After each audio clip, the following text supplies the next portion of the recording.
আপনি কি জানেন রাবণের তপস্যা ও বরলাভের কাহিনী? তাহলে শুনুন।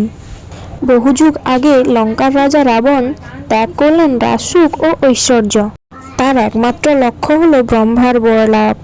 বছরের পর বছর কঠিন তপস্যায় বসে তিনি নিজের দেহ জ্বালালেন অগ্নিতে, কিন্তু মন স্থির রইল একাগ্রতায়। তার তপস্যায় কেঁপে উঠল ত্রিলোক। ব্রহ্মা দেবতা প্রকাশ পেলেন প্রখর আলোয়। তিনি বললেন, রাবণ, তোমার তপস্যা আমাকে তুষ্ট করেছে। তোমার কি বর চাই বলো। রাবণ বিনম্র কণ্ঠে বলল, হে প্রভু, আমাকে দাও অমরত্ব, যেন মৃত্যু আমায় স্পর্শ না করে। ব্রহ্মা মৃদু হাসলেন, বললেন, রাবণ, অমরত্ব দেবতাদের জন্যও নয়, অন্য কিছু চাও?